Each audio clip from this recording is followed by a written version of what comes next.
मनुष्य इतना बुद्धिमान है लेकिन फिर भी तादाद से ज्यादा परेशान है। लोगों के पास में बाह्य सुविधाएं बहुत, लेकिन आंतरिक मन में दुख ज्यादा है। कुछ लोग तो अपने शरीर से ही दुखी रहते हैं, कुछ लोग अपने मन की चंचलता से दुख के कुएं में गिर जाते, और कुछ लोग अपने इंद्रियों की उत्तेजना के कारण दुख पैदा कर लेते हैं।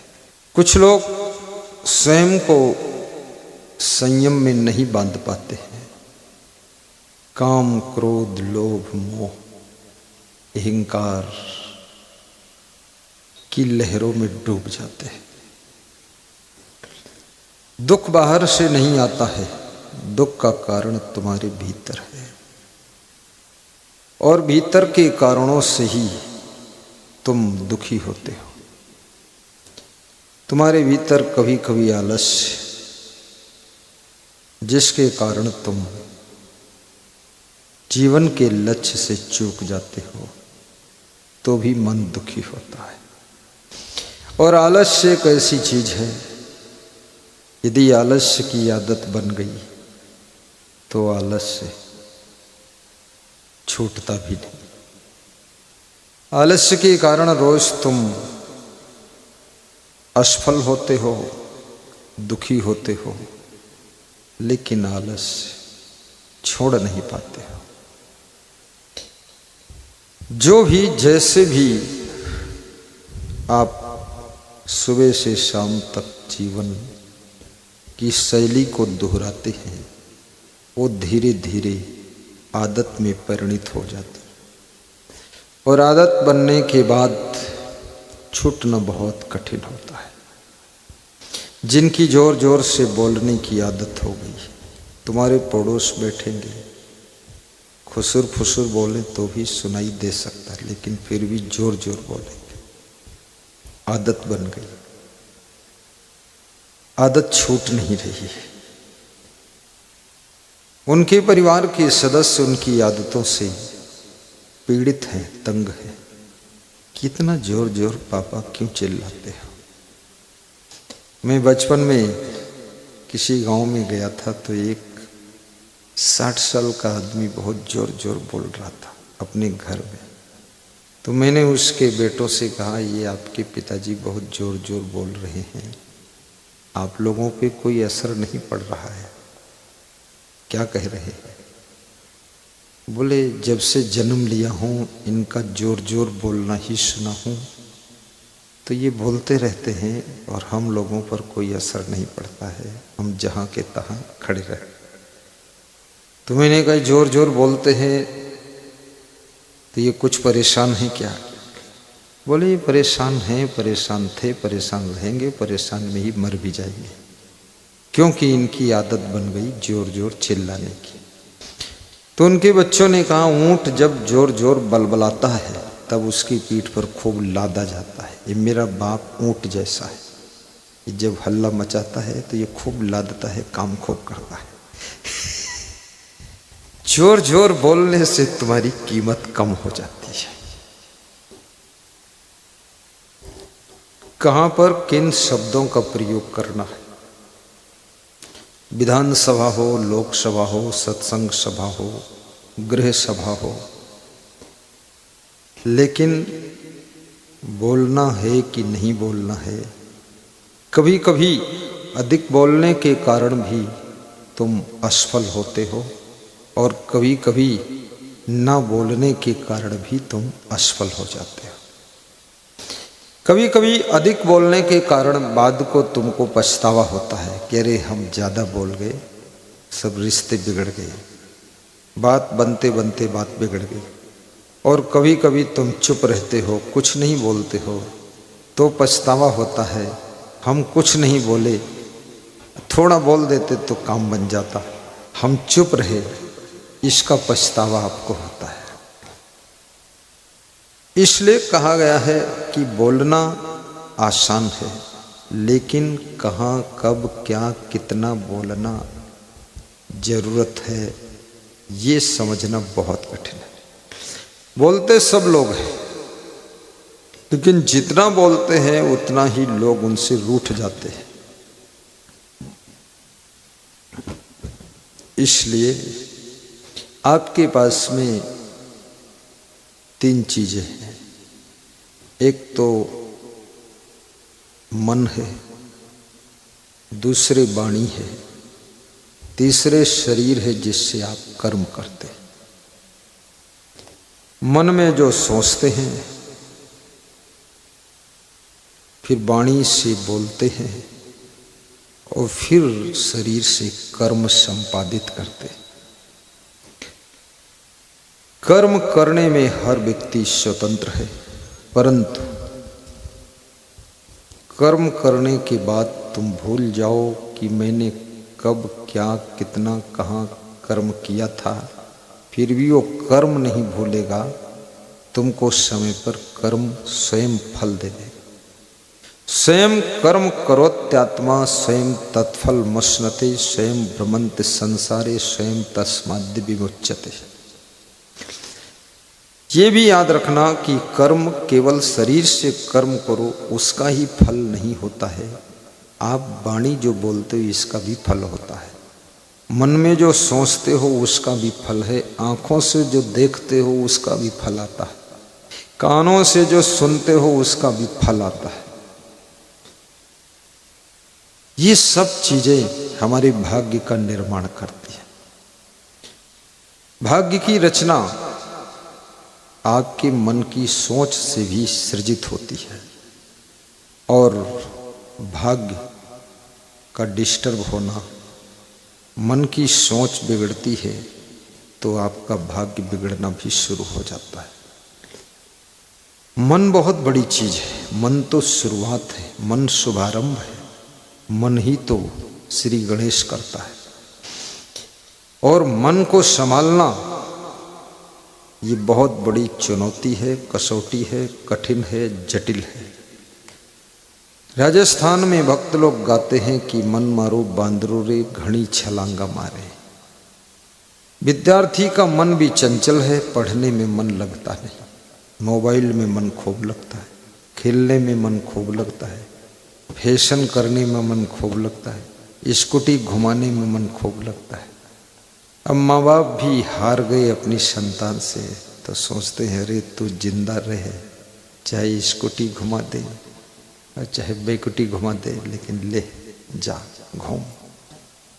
पागल कहीं का, माँ बाप भी हार चुके हैं। बच्चों से माँ बाप पराजित हो गए हैं। माँ बाप डरे हुए हैं, गार्जियन भयभीत हैं। कुछ ज़्यादा कहोगे कुछ कर लेगा, कुछ खा लेगा, कुछ पी लेगा, ऐसा कर लेगा जो नहीं करना चाहिए। माँ बाप सलाह करते हैं अरे अब ज़्यादा मत कहना सुनना, बस ठीक है जीने दो इसको। बच्चा भी पर्ची लिख कर दे देता है कि ज़्यादा दबाव डालोगे तो जहर खा लूँगा, जान खो दूँगा, फांसी लगा लूँगा, घर से भाग जाऊँगा। तो माँ बाप का दिल घबरा जाता है कि ये तो बहुत मुश्किल का काम है। और जो अपने गार्जियन को डरा देता है, याद रखना उसकी जिंदगी गलत रास्ते पर धीरे धीरे चली जाती है। क्योंकि डरे हुए माँ बाप, डरा हुआ गुरु, डरे हुए गार्जियन, डरे हुए संरक्षक तुमको उचित सुझाव भी नहीं दे पाते। तुमको जिस समय डांटने की जरूरत है तो भयभीत हैं, इसलिए कुछ कहते ही नहीं। और याद रखना जिस पत्थर पर हथौड़ी और छेड़ने की चोट नहीं लगती है वो पत्थर केवल पत्थर ही रह जाता है। जो हथौड़ी और छेनी की चोट को खाने के लिए तैयार है वही पत्थर भगवान की मूर्ति बनकर मंदिर में विराजित होकर उसकी दिन रात पूजा होती है।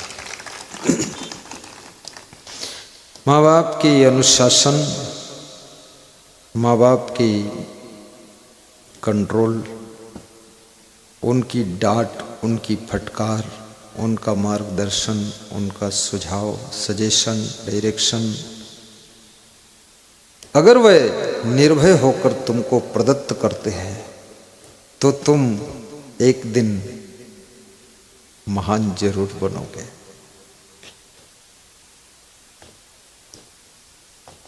एक मूर्तिकार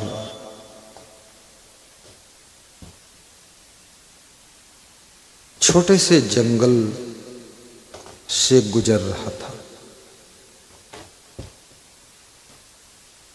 जिसमें जो कला होती है उस कला को प्रयोग करने का उसका मन होता है।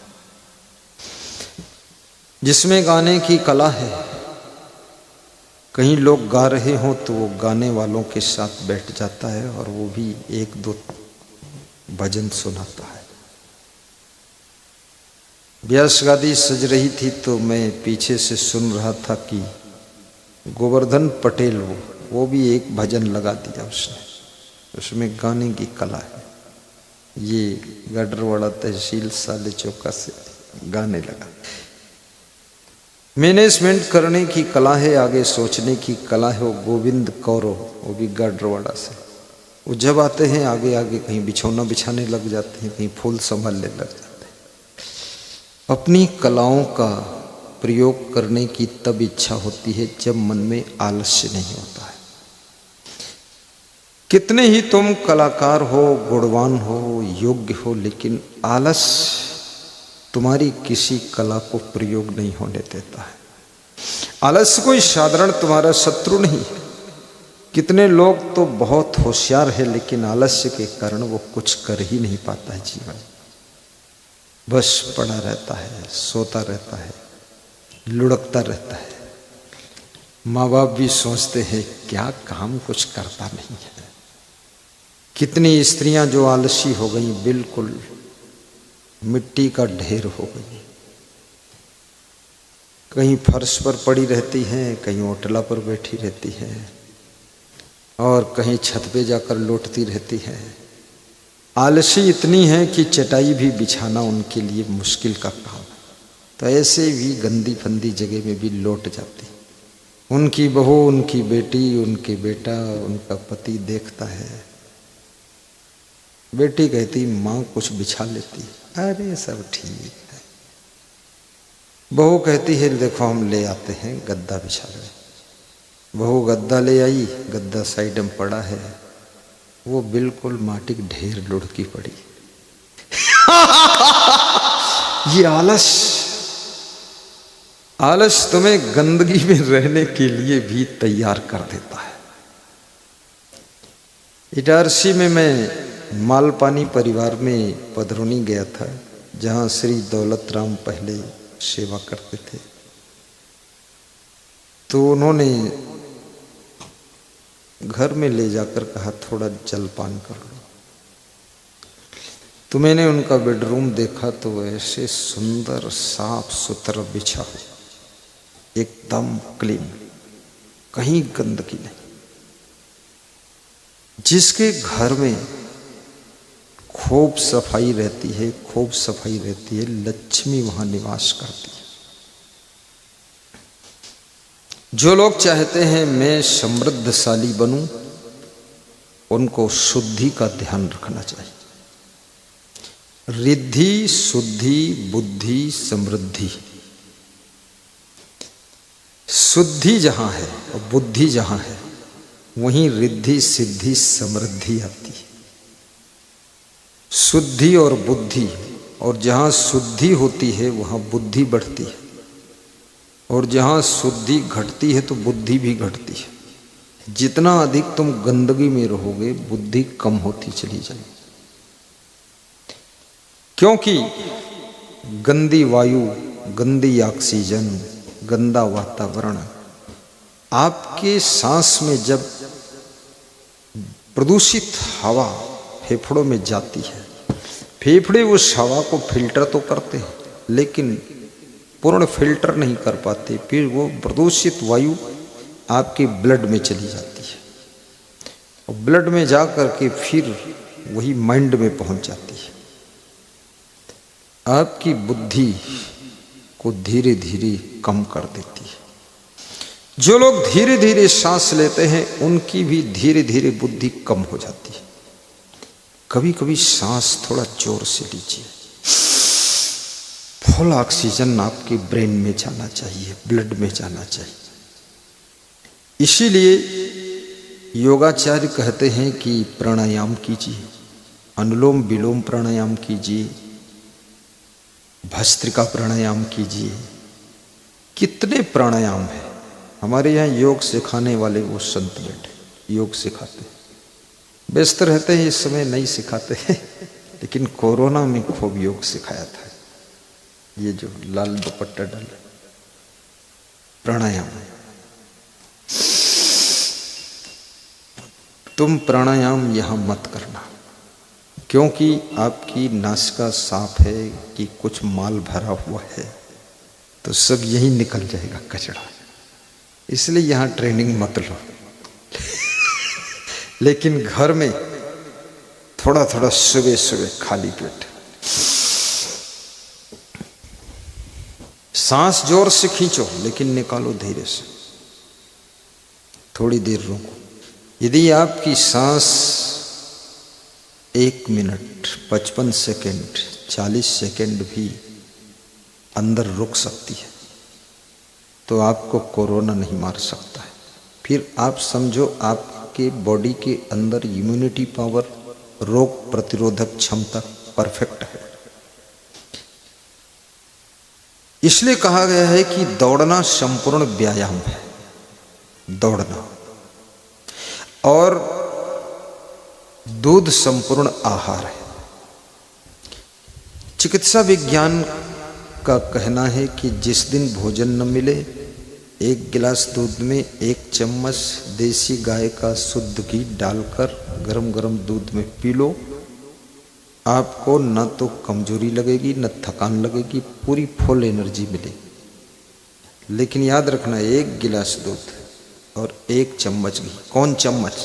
वो दाल परोसने वाला चम्मच नहीं। यही चम्मच, चाय चम्मच। चम्मच में भी लोग चतुराई का रास्ता निकाल लेंगे और दाल परोसने वाले चम्मच से घी भरेंगे और डालेंगे।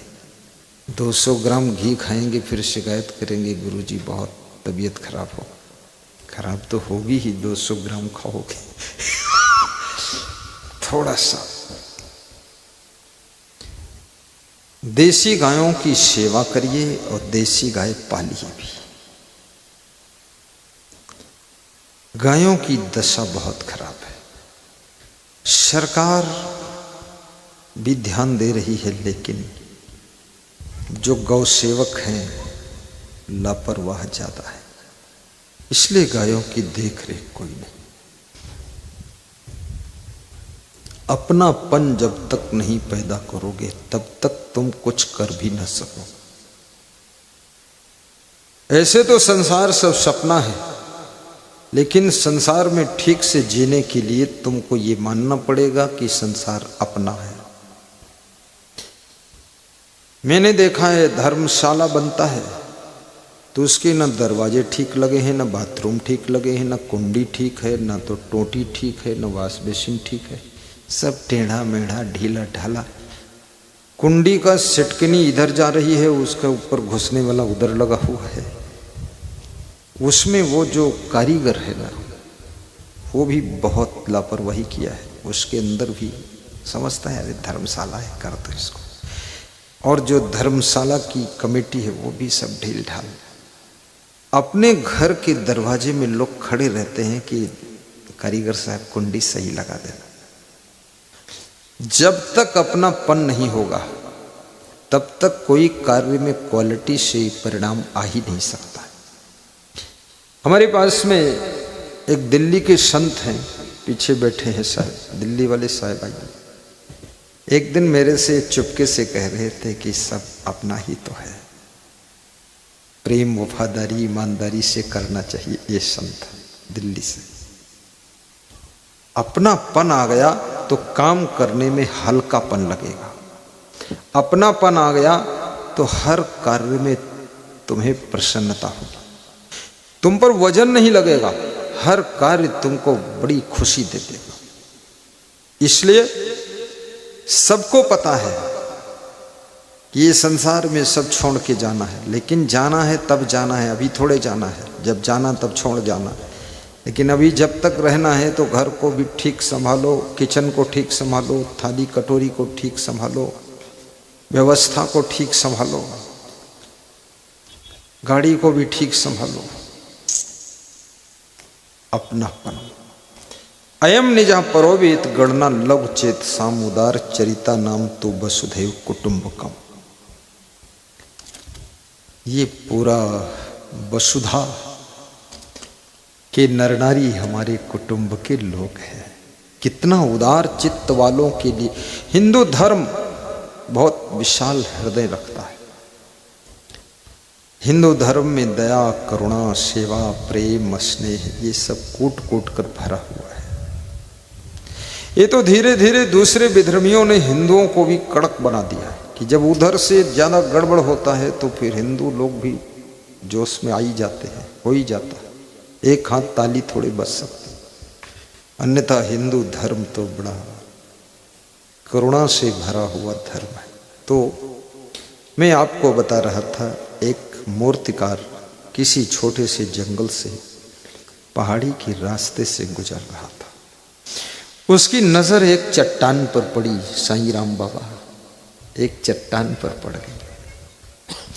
उसका मन बड़ा प्रफुल्लित हो गया और वही चट्टान के पास में बैठ गया और अपना थैला खोला, थैले से छेनी हथौड़ी निकाला और छेनी हथौड़ी उस चट्टान पर मारने ही जा रहा था।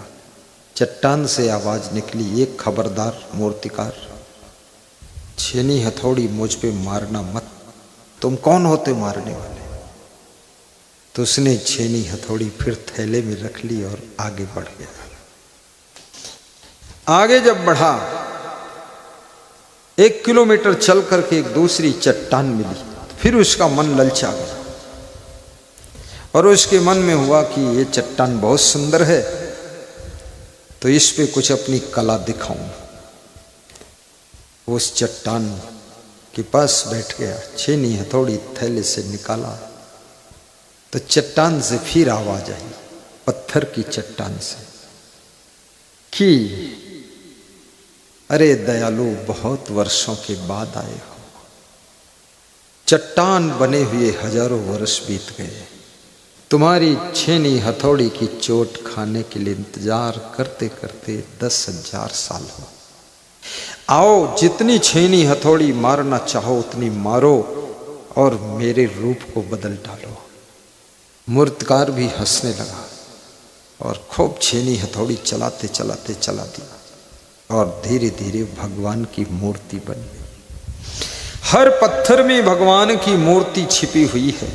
हर मनुष्य में महान व्यक्तित्व छिपा हुआ है।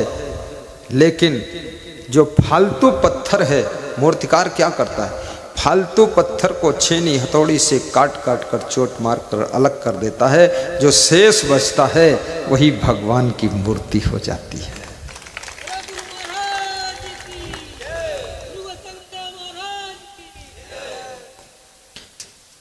तुम्हारे अंदर भी जो फालतू कचरा है, बुराई है, दुर्गुण है, उसको ही गुरु ज्ञान की छेनी से, भक्ति की हथौड़ी से काट काट कर निकालता है।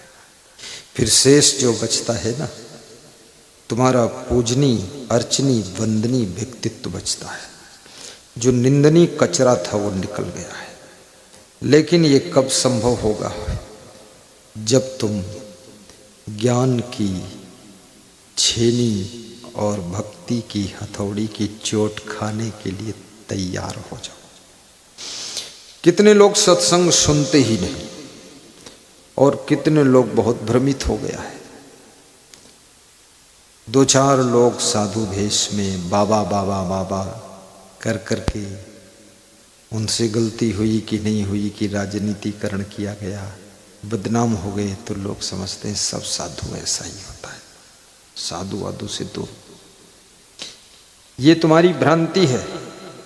याद रखना, एक गाय बांझ निकल जाए तो सभी गायें बांझ नहीं होती है। एक स्त्री अपनी पत्नी को कूट पीट कर, काट कूट कर नीले ड्रम में पैक कर दे, इसका अर्थ ही नहीं कि सभी स्त्रियां ऐसी होती हैं। फिर भी तुम विवाह स्त्री के साथ ही करते हो। कोई एक नकली साधु से गलती हो गई या किसी ने फंसा दिया, बदनाम हो गया, इसका मतलब ये नहीं है कि सभी साधु गलत होते हैं। इस भ्रम में मत रहना, अन्यथा नुकसान तुम्हारा ही ज्यादा हो। तुम्हें संस्कार कौन देगा? विधर्मी लोग भी हिंदू समाज के साधुओं को बदनाम करने में मेहनत कर रहे हैं। फिल्में ऐसी ऐसी बना रहे हैं जिन फिल्मों में भी हिंदू धर्म के साधुओं को बदनाम किया गया है। आश्रम के नाम से फिल्म बनाया, आश्रम को बदनाम किया गया। उसके पीछे तुम पता लगाओ